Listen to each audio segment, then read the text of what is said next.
Welcome back to the Morning Watch. I'm your host, Dylan Toussaint. Well, with the COVID 19 restrictions and the regulations being imposed for over 10 months now, many have forecasted doom and gloom on the music and entertainment industry in Jamaica.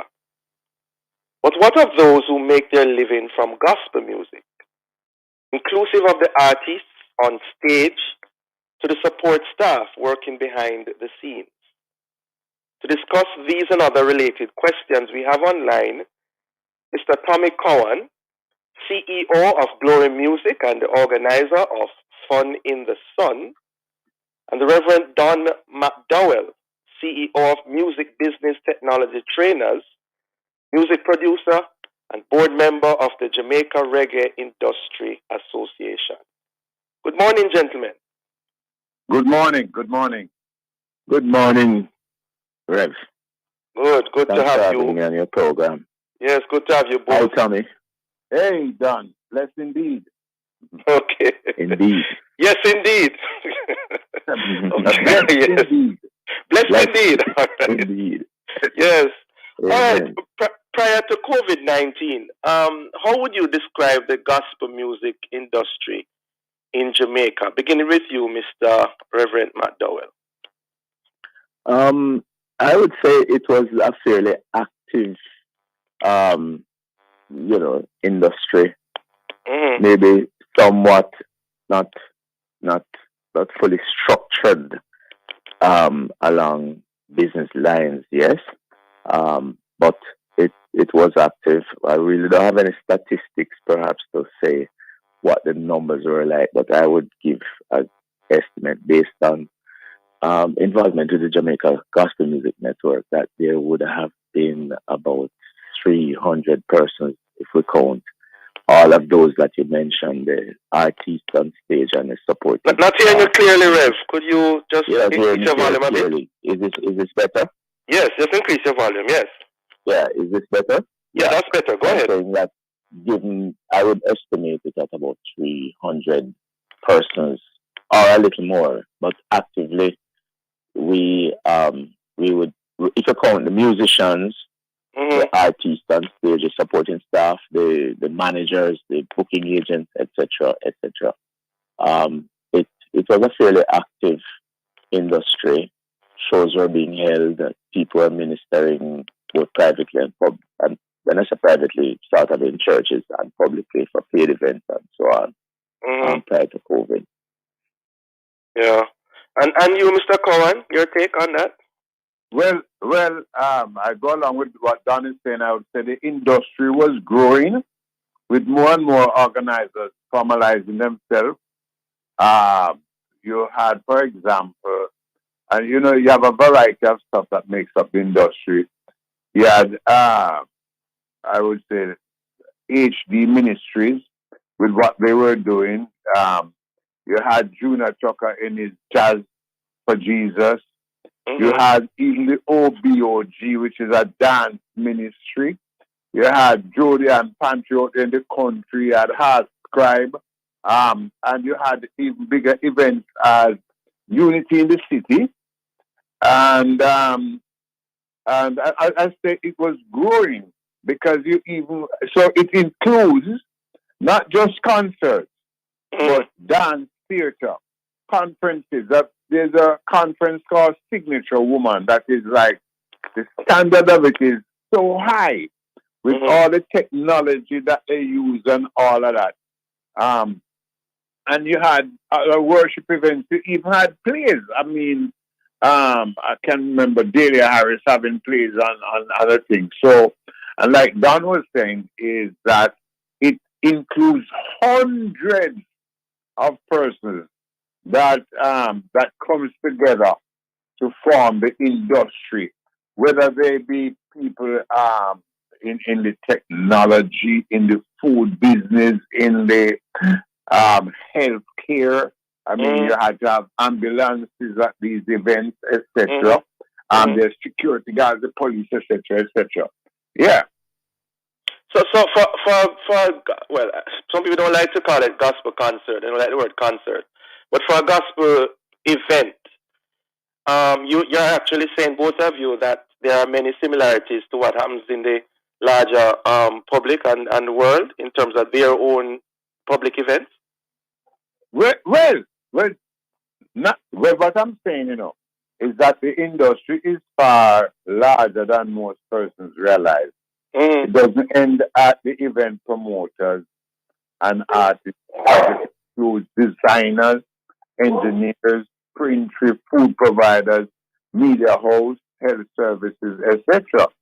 And as a matter of fact, even the government is involved and earns from these legal events through things like permits and taxes, the police and the hiring of venues, and I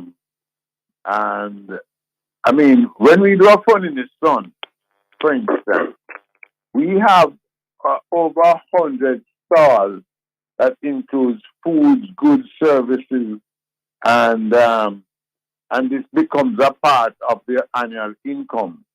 And this is only one event. So when you consider the entire thing in its scope, it is large. And I mean, it is not as large as secular. But if we should take in the church and the church itself as an arm of the industry, because in the churches you do have events. They do have annual events of anniversaries, celebrating different things in the churches. And it also includes the hiring and expansion of more persons in the industry, whether it's the security, whether it's food providers, technology, etc. Yeah. Yeah. Rev, what is your understanding of the COVID protocols and their short or long-term effects on the industry and by extension the ministry from the industry, gospel industry?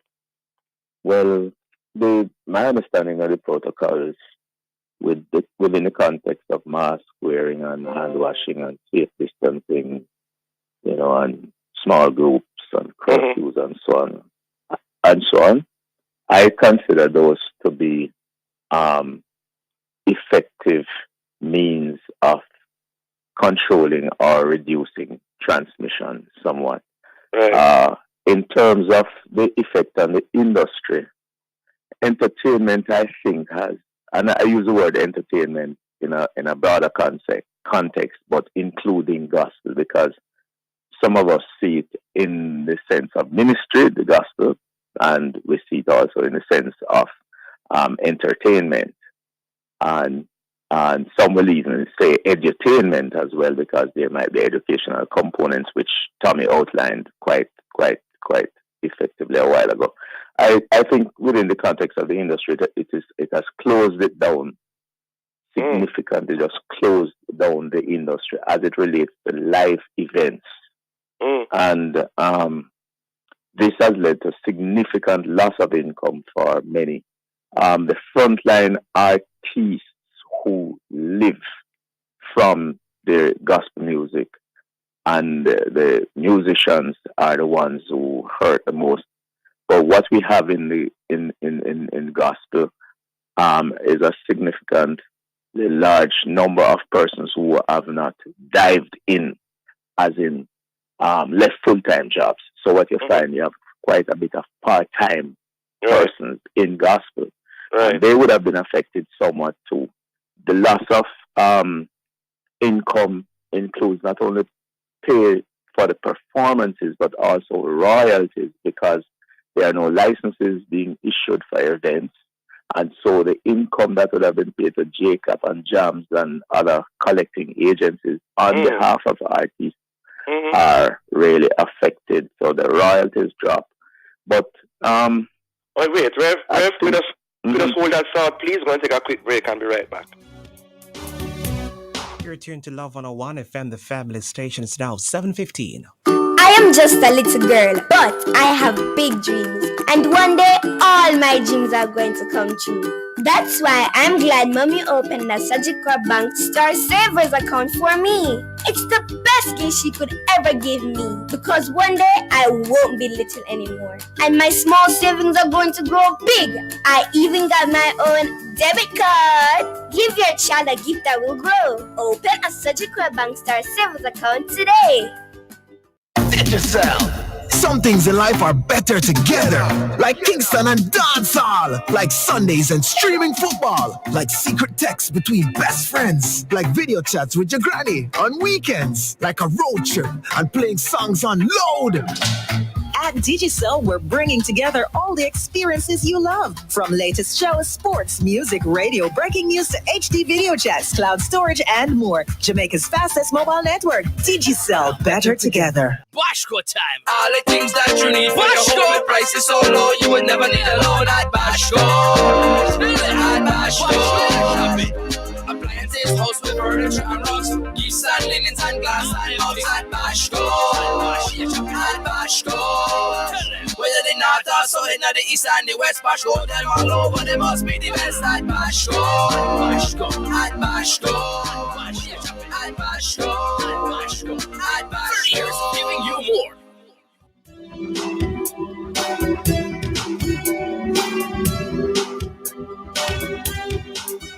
Welcome back to the Morning Watch. Thanks for staying with us. I'm your host, Dylan Toussaint, and we are discussing the impact of COVID restrictions on the gospel music industry in Jamaica with Mr. Tommy Cowan and the Reverend Don McDowell.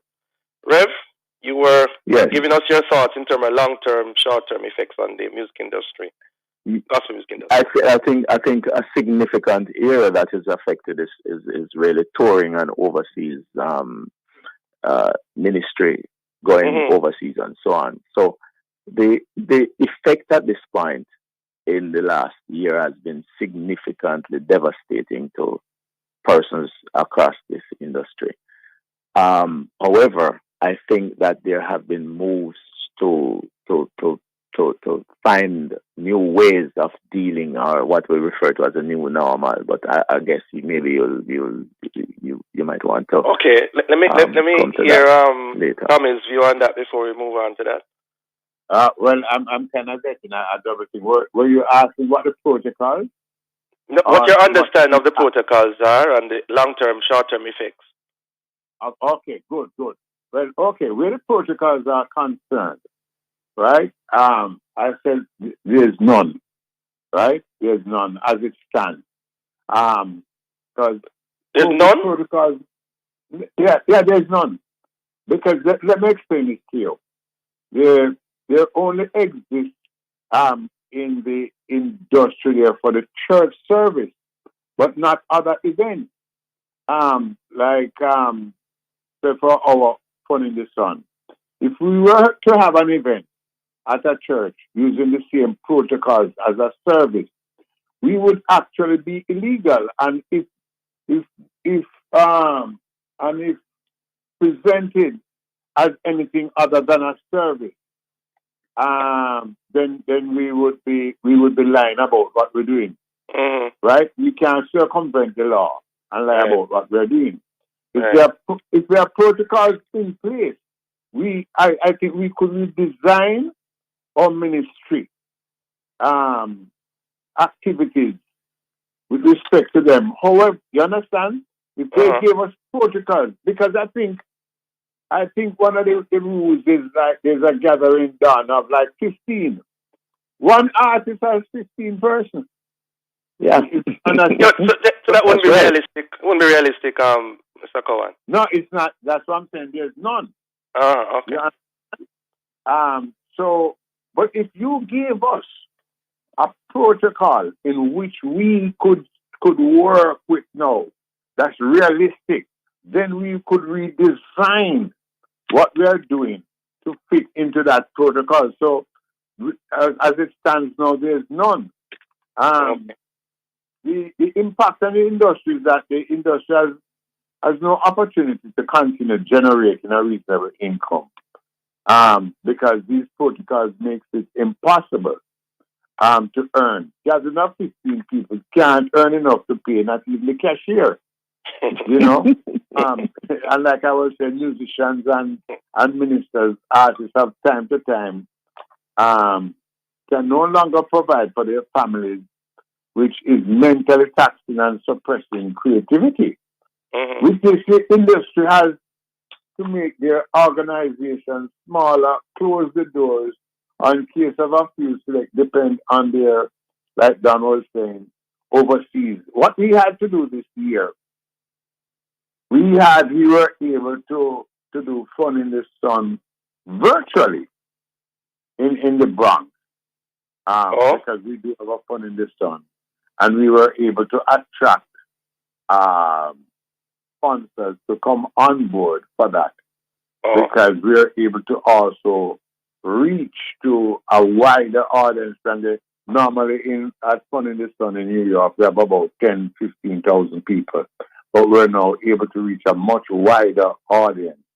And so it attracted. So there's a cost attached to that? You have to pay? Huh? You have to pay to access the online Fun in the Sun? No, we didn't. But it attracted the sponsor to be a part of that because they had mileage. They got mileage out of that. They got benefits. Okay. Yeah. Interesting. Rev, what has been done by the Gospel Fraternity? Sorry, might I just add that the Ministry of Culture had actually last year, June, brought out some regulations for the entertainment industry in general, which covered live performances, bands, the size of your audience, that you had to have people 6 feet apart, the size of the venues, the control and management of lines and ticketing booths, ticketing offices or buses, whatever you were doing tickets in, the use of restroom facilities, the bars and how they were supposed to be set up. They can actually have events now? No, but what they were trying to do at the time, just prior to the independence holidays, was to encourage the opening of the industry again. And so all of these designs were actually done in relation to a full event. And but it never happened that way because there were problems with breaches. Breaches, right? Yeah, not to shut them down. Yeah, so there were some things that they had put in place, and they had actually had them online and so on. How the online thing go? Is it workable? As Thomas says, there's no way you could pay staff. There were limits to the number of persons.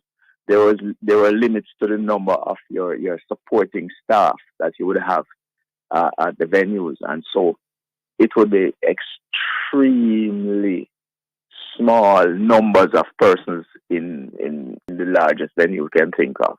And obviously, because of the cost of mounting, especially major events and festivals, there's absolutely no way people could have even broke even. So, from your perspective, Rev, is the online thing workable? Feasible? It is happening, and I think over the last couple of months we are seeing more online events. And the thing now is to move to monetizing it.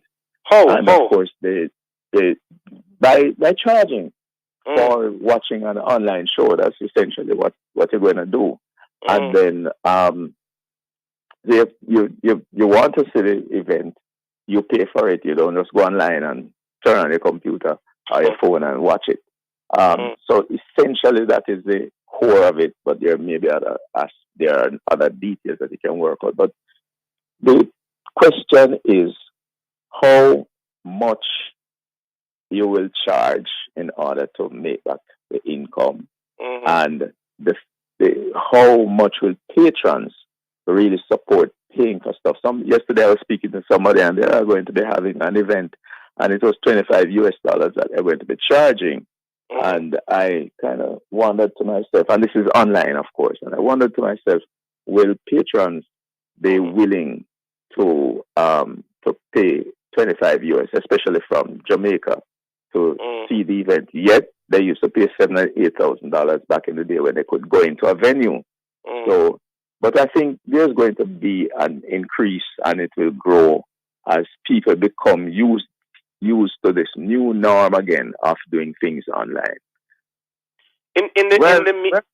Oh, sorry. Go ahead, Mr. Cohen.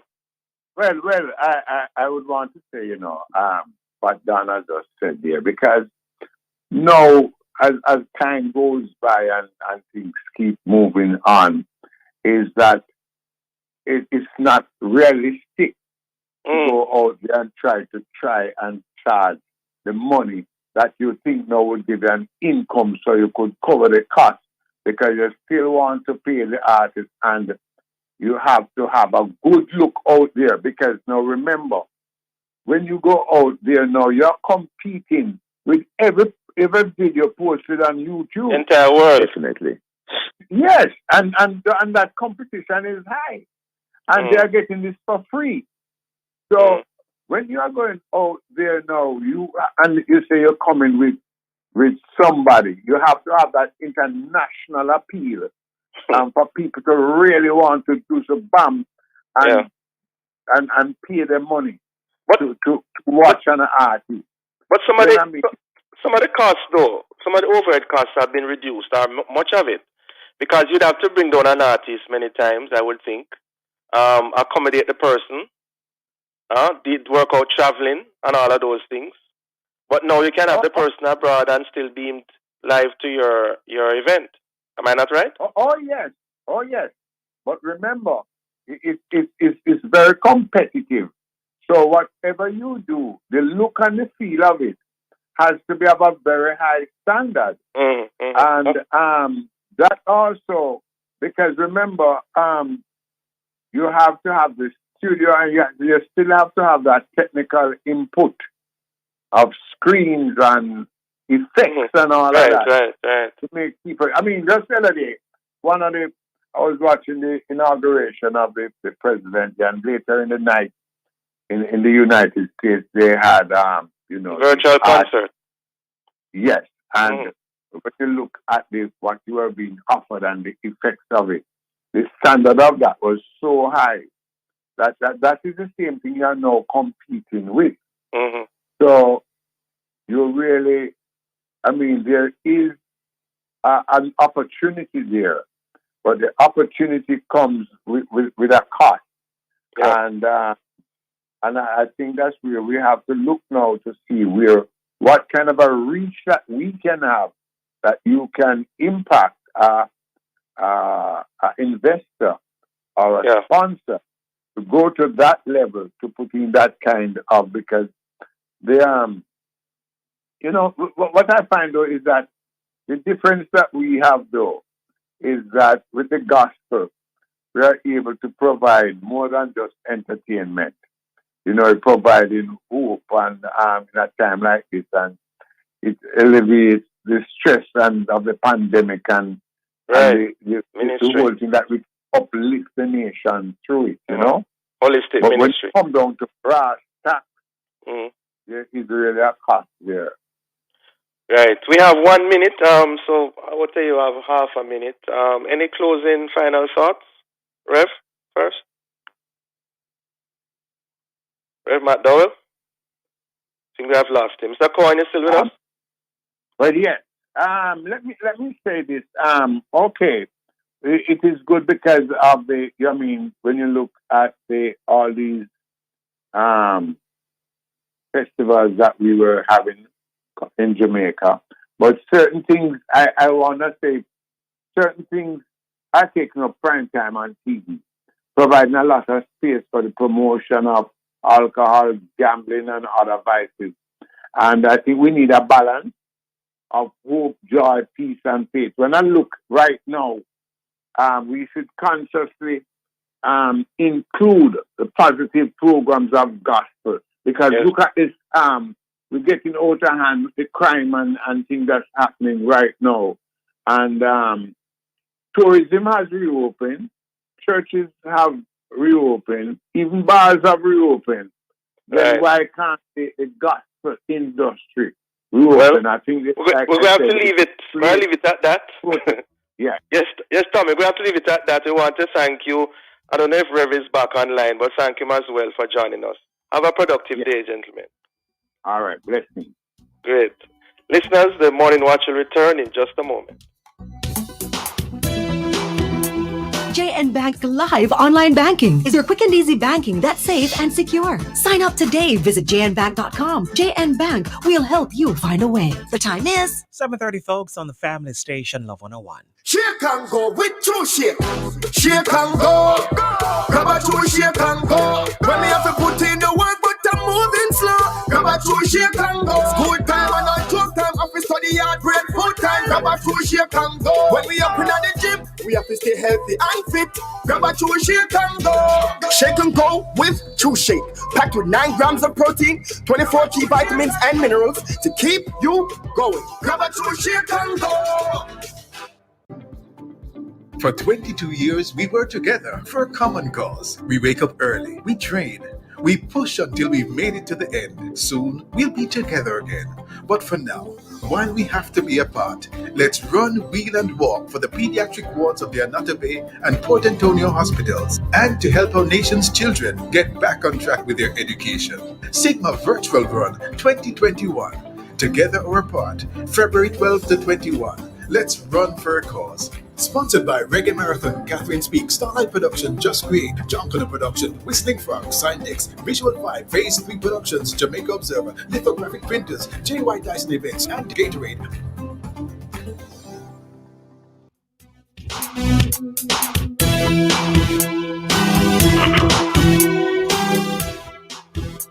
Welcome back to the Morning Watch. I'm your host, Dylan Toussaint.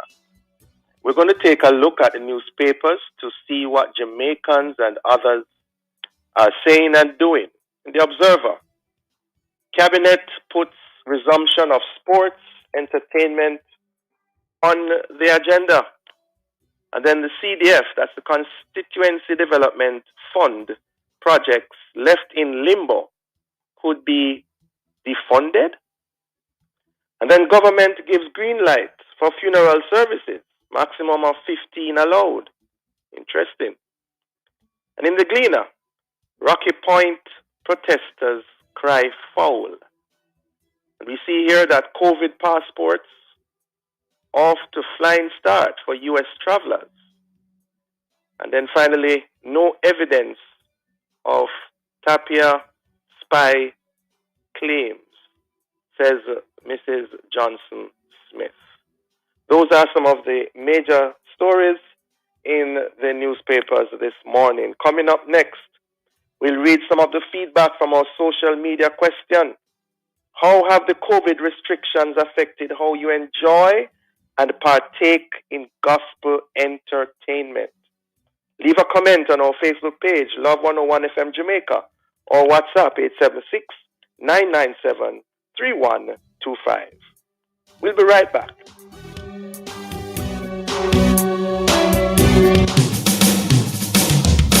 You're invited to listen to Dollars and Cents every Thursday at 8:16 a.m. We'll give you tips on how to make your money count, how to save, and how to grow your worth. It's all inside Dollars and Cents, brought to you by BPM Financial Limited, taking you higher. That's Dollars and Cents every Thursday at 8:16 a.m. on the family station, Love 101.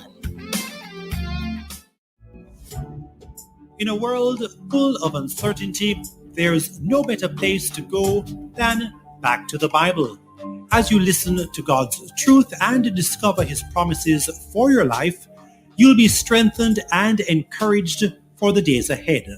Our mission is to help you move closer to Jesus today than you were yesterday.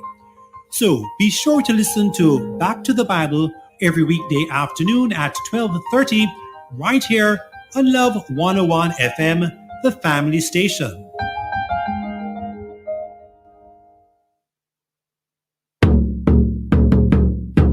The next big thing.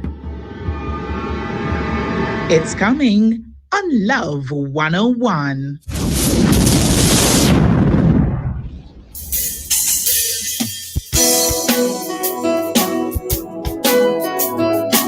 Kingston Keswick Convention will be held Sunday, January 24 through to Sunday, January 31. Under the theme, Consistent Faith in Challenging Times. And Love 101, the family station, will be sharing the nights of worship and word on radio and or social media platforms. The main convention can be heard each evening at 7 p.m. to 8:30 p.m. with guest speaker Bishop Conrad Pitkin, Custos of St. James. Friday is Youth Night, and it will be filled with excitement and interesting discussions from 6 p.m. to 8:30 p.m., including ministry from Rhoda Isabella and word by youth speaker Reverend Marcus Williams, hosted by Nadine Blair from Love 101. The men's meeting will be on Saturday, January 30 at 8 a.m. and the women's meeting at 10 a.m.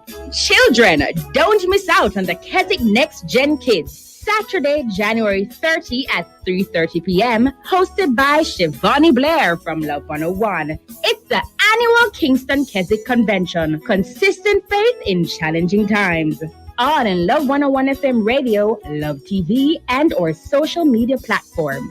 Listen for news review at 5:45 p.m., Radio Bible School at 8:30 p.m., and Through the Bible with Love at 9 p.m.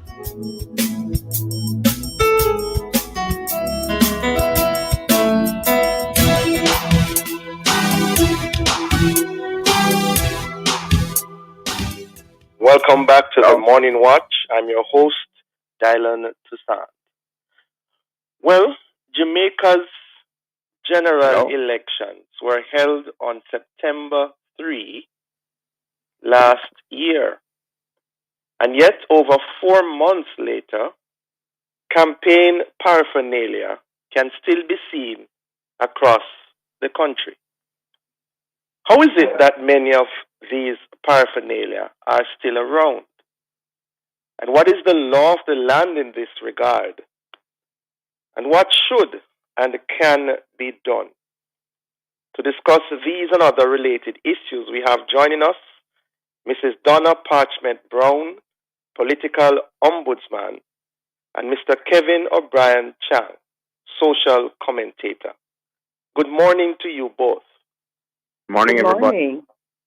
Good to have you with us again. Thanks. Thanks, I begin with you, Mrs. Parchment Brown, our political ombudsman. How widespread is the existence of campaign paraphernalia in Jamaica? And really, what does the law of the land state in regards to their removal? Thank you so much. It's very good to be with you and your listeners, and also with Kevin. Yes. At this time, I think it would be fair to say that most of the campaign paraphernalia has been removed. However, too much of it remains. So I want to commend those candidates who really, showed the respect for the public, and as lawmakers or prospective lawmakers also showed respect for the law of the land. The permission to put up campaign material is really around not having to pay a fee to the planning authorities in each of the parishes, the municipal authorities, to be able to put up your material for a limited period. I think the period is 14 days under the Town and Country Planning Act. And this is monitored, or this law really is within the purview of the municipal corporation. In addition, there is a matter of litter, and litter is within the purview of the National Solid Waste Management Authority. Where campaigns are concerned, the idea is that, yes, people will need to use different modalities to send their messages during the campaign. But at a reasonable time after the conclusion of the campaign, they are expected to return the country to the pristine condition it was in. So, for example, using light posts, JPS light posts, and so on, that is really a breach of the code of conduct in that you are using somebody else's installation without their permission. Sorry, Mrs. Parchment Brown, they should not be putting those things on the light post in the first place. Is that what you're saying? Well, technically it says you should have permission of the owner of any facility if you're going to place your material there. Yeah. It seems that over the years, entities like the JPS would have not considered this a matter that they would, create a big issue over at the point of putting up, where it's safely done. But we have also seen some situations where it's not safely done. So technically, they should really be asking permission before putting up on light posts. Yes. And what other types of paraphernalia are of concern? You mean in terms of campaign material? Yes. I know about the ones that they put on the light post. Anything else that you? Well, we did see in the campaign that, for example, in some sections of St. Catherine and some areas in St. Andrew that I come to mind readily, where walls, the communities have these walls that have the name of the community on, and some of those were defaced with party signs, which is also a breach of the code. And in some communities, walls were painted in party colors that were the private walls of homeowners and so on. I remember being in a conversation with one in an area of St. Andrew, and a person other than the homeowner saying, but the person should be okay with it because they're a supporter of the party. I'm saying even party supporters don't necessarily get the opportunity to agree or disagree, and it becomes, uncomfortable for them to protest. Yes. So it is a challenge.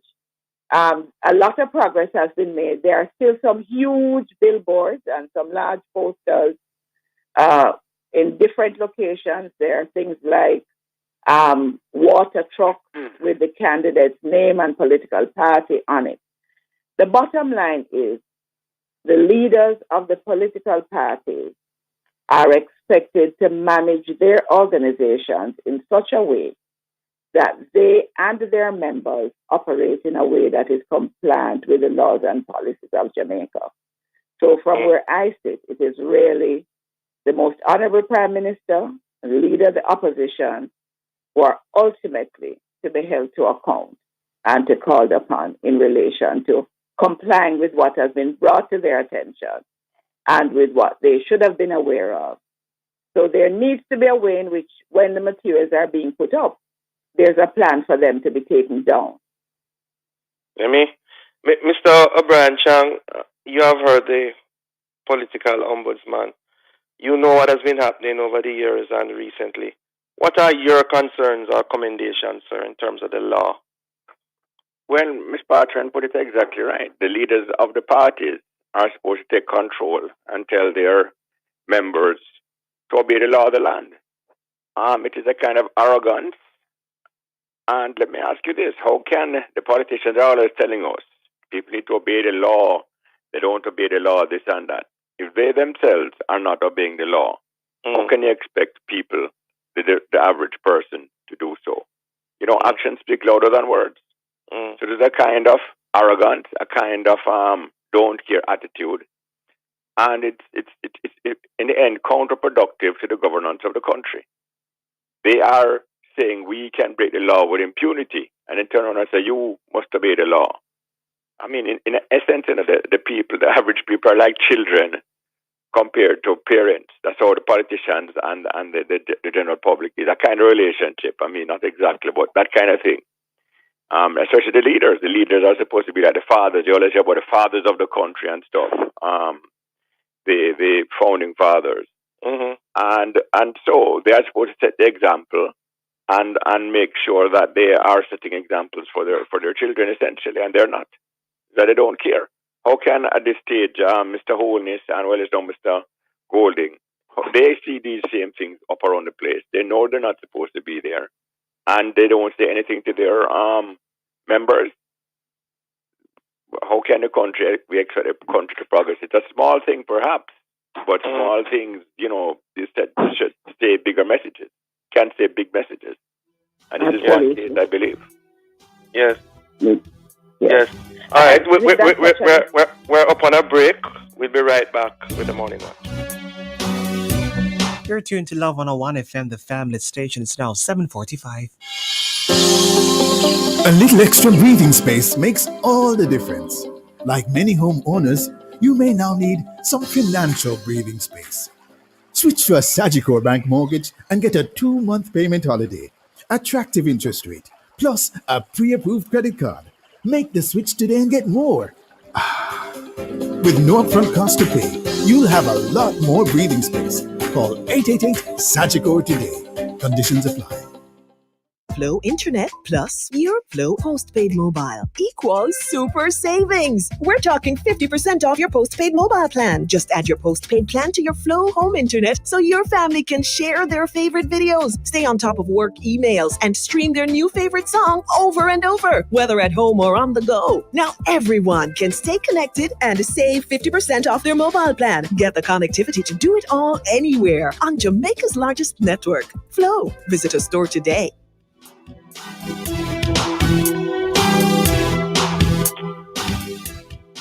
Welcome back to the Morning Watch. Thanks for staying with us. I'm your host, Dylan Toussaint, and we are discussing the renewed call for the removal of campaign paraphernalia after an election. And we have online Mrs. Donna Parchment Brown, political ombudsman, and Mr. Kevin O'Brien Chang, social commentator. Mr. Chang, to sort of continue on the wave you're on, the law itself, is it that the law needs to be amended and give more teeth to the political ombudsman? Yeah, but what good is that going to be when the leaders of the country themselves not obeying the law? I mean, when you have laws that are not going to be obeyed, it's almost worse than no law, you know. Cause it's like they're mocking the But how are we going to get them to obey it? I mean, you understand? I mean, shame them. What is in place to ensure that? The media should be shaming them more. I mean, sometimes, you know, it is what politicians respond to a lot is embarrassment, and they're made to feel embarrassed. And the media should be highlighting it more and questioning them and saying, look, how can you say one thing and do another? You know, as I said, we have a lot of laws already which are on the books which are not obeyed. To put more, I think that's going to help. So it has to be a thing where I think the media should be taking more action. And the ombudsman could she says a lot, but maybe she could try to get the media to get more on board with her to say, look, you know, as far as I understand it, the ombudsman's job, she can say better, is to, one of them is to make sure the parties obey the law. You know, emotions can run high in elections. Let's face it, we are an exuberant people, and emotions can run high, and it's like a football match, in essence, our politics. So we get carried away. And I think the ombudsman's job is to calm down the emotions and bring logic to the fore, and make them obey the law. And perhaps the media should stand with the ombudsman a bit more, I believe, and say, look, these things are important to set an example. That's how I feel. So I think in the end, if I was to say anybody could change it, it would be the media, in my view. Mrs. Parchment Brown? Yes. Your take. I'm definitely on board with what Kevin has been saying. You know, I am living in Jamaica all my life, and I'm conscious now, for example, the Disaster Risk Management Act that deals with the COVID precaution, which is a life and death matter. It's being, you know, it has been breached just left, right, and center, almost with impunity, although now we're seeing some prosecution. The procurement rules in Jamaica, littering in general, you know, events without permits, fighting the police. These are features of the land in which we are living. And this matter of failing to clean up after you have lawfully conducted a campaign is one of those problems. And people say, oh, charge just a little, whatever, why? Well, people who live in the communities, or people who drive along the road, people who support or don't support the parties that are up, they feel offended, they feel hurt, they feel disrespected. And for some reason, many of our politicians are not getting that. There was a recent broadcast where a supporter of a particular candidate said, we were told to take it down, but we're not taking it down because we like it and we want it. Right. The candidate would have to, you know, and I've had that explanation from senior political officers that well, we tell them to take it down, but the people want it up. No, you have to show the respect. And my office held a series of conversations in October, post-campaign review. We looked at a number of matters. I mean, we are talking about this important issue. But of course, there are other matters, vote selling, interfering with people campaigning, some smaller, much smaller amount of violence, but inappropriate action. So there's a whole ball of things that are problematic. But in relation to this, of campaign materials, there is a real sense, I think, that people feel it's their right to be up. Their egos are hurt, whether they're losers or winners, if they have to take the signage down. And there are no consequences, except if the National Solid Waste Management Authority and the municipal corporations are. But you must bear in mind the structure of those organizations. It's not surprising that this would not be a great priority. I've written to both, and I think only 3 of the municipal corporations have expressed anything. I live in St. Andrew. I drive through St. Andrew and Kingston every day. 2 weeks ago, I went to Westmoreland, and so I drove through Clarendon, Manchester. Where I drove, I didn't see anything in Manchester, but I know there's material there. Kevin will know better than me. St. Elizabeth, there was material. Westmoreland, there was material. Now, coming out of the campaign review, there were a couple of recommendations. One recommendation was that before the campaign, anybody who is going to put up material should be required to pay a bond or pay a fee, which will be used for cleanup in the event that they do not take it down. But the downside of that is we don't want anybody who maybe is an independent candidate, can only put up a couple of signs, to have another $50,000 of expense that maybe they can't afford. But just maybe knowing that this is an investment you have to make in your campaign, it will take out that ego part of it, because if my job is to send people to clean it up and you have given me the money to get it done, then blame the ombudsman when your picture comes down. Since you are not going to respect the public enough to say, thank you for looking at me during the campaign.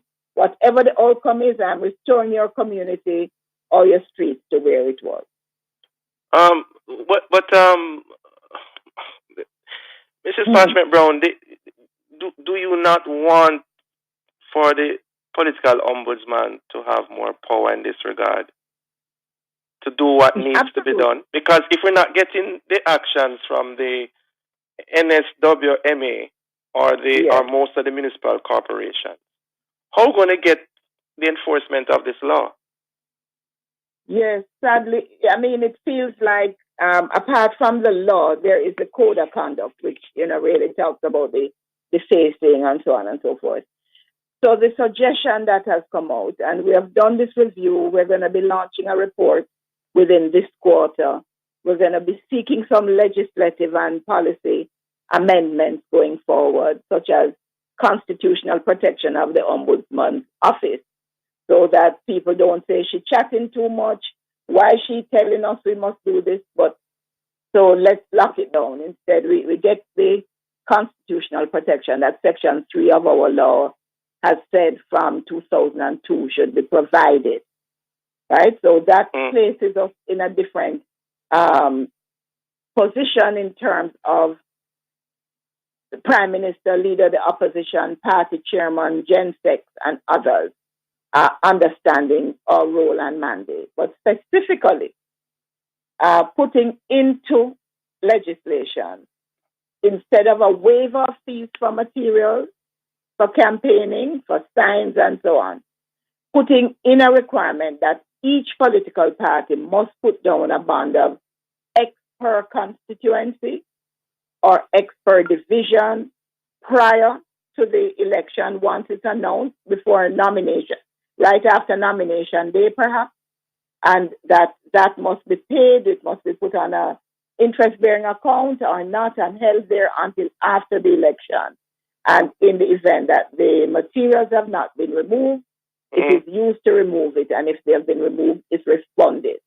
So that's what I think would be needed as a specific power in relation to this specific matter, because you need money to do the cleanup, and people need to hold themselves to account, and money seems to be the best way. Mr. O'Brien Chang, apart from the media pressuring the powers that be, what other suggestions do you have? Well, I don't know. I'm going to throw this out. I don't know if it would work, but ombudsman, or is it ombudsperson? What's the official title, ma'am? Kevin, I think for today we better just say Donna. All right, Donna. Is it possible you could do a Facebook page? You see these pictures, see these things. Every time you see one, you take a picture, or people that work with you, and you post it on a Facebook page and said, whatever you pay. Well, you come back to media, social media. Yeah, listen, social media is often more powerful than regular media nowadays, And but the law is not being enforced. What if but listen. What if you don't have much shame? What if you don't have much shame? Squawky, you catch him shirt. I'm not saying if they would post these pictures of the areas and then call the MP's name, because in the end, when the election is finished, the losing candidate gone, sometimes they don't care. It has to fall on the remit of the MP, who is supposed to be the person looking after the area. No, you're in charge, like the manager of the constituency. Yeah. I think if a picture was taken each time, it was put up, and the name of the MP was called Mr. whatever it is. Right. Miss, please, this area, this is this area. Please ensure these things are taken down. A name and shame campaign. I'm thinking possibly something like that could work, I'm asking the ombudsman, Donna. I think Donna, what do you think about that? I think that's a good idea, because what it would mean is that those who are put up would feel badly, and those who are not put up would be trying to avoid being put up. So exactly. I hope that I'm permitted to do that within the law, because it's a Facebook page, the social media, there isn't a law against that, and you call the protocol, call the MP's name. No, there's a person responsible for this. Are we not absolving the NSWMA and the municipal corporation? We're not absolving, but look, the MP, in the end, is the MP's duty, I feel. They are the ones, the manager of the constituency. No, and they are, in the end, the buck has to stop somewhere. You are the elected official for the area to keep law and order, to ensure law and order is enforced in the area. So the buck must stop with the MP, in my view. Stop with the PM and the opposition leader, but they are often busy. So bring it to the MP level and say, look, you are the one supposed to make sure these things happen. Maybe not legally, but morally. The thing is, if the Prime Minister and the leader of the opposition adequately signal their members, there would be compliance. But maybe if you took pictures, they have Facebook and social media pages too. They could copy them. The MP and the opposition leader and the Prime Minister, they could copy these and post on their thing and say, gentlemen and ladies, do better. You could ask them to do that. Call them and say, can you help me with this? And it's an easy, cheap thing to do. I appreciate where you're going, but here's the shift I want to make. I am helping the party leaders with keeping going what they, as the national leaders, have said we as a country want. And there's been this shift, which is the ombudsman is not achieving X. And really, there has been less sense of demanding accountability from the constituted authorities of different sorts. So I accept what you're saying about. But the more visible, Donna, the more visible you are, right? The more powerful you're deemed to be. That's the reality of life. Yes, if they don't see, they don't hear and see and hear you. They think you got power. Your power is moral. Your main power is moral. Ladies and gentlemen, we have an enforcement problem, you see, and that is my take on the whole thing, right? The law states that there are two main entities that need to deal with it, and I'm not sure if that's been done as it should. And until that is done, we're going to... But let people know about that then. The point is, if people know what's going on and know that they're not doing it, the embarrassment goes everywhere. The visibility. The main thing to me is to get the visibility and to make it heard and seen that, hey, this is happening. Time is up on us. Local government elections within the next 12 months. Another set of stuff is going to go up. Yes, we have to leave it there. I want to thank you, Mrs. Parchment Brown and Mr. Kevin O'Brien Chang for joining us. Have a productive day. Thanks for having me. Have a good day. Thank you, and thanks for shining the light on this continuing problem. We would really love to see it addressed. And I continue to work on it. Great. Thank you, listeners, for FBC. being with us. Let's try Join that. us again tomorrow Okay, take care. as we Thank you. continue to set the stage for a discussion of topical and controversial issues. For information on how to get copies of this program, call our production department at 876-968-959627. This has been the Morning Watch. Thanks to our producer, Miss Kathy Gale, and our guests. I'm Dylan Toussaint, handing you back to Love in the Morning with Siobhan Blair. Get the fiber and protein you need from the beans you love. Grace gives you better choices for a better life. The time brought to you by Grace Kennedy is 8 o'clock, folks, on the family station Love 101. It's time for the program Forward in Faith, brought to you by the Portmore New Testament Church of God. The Lord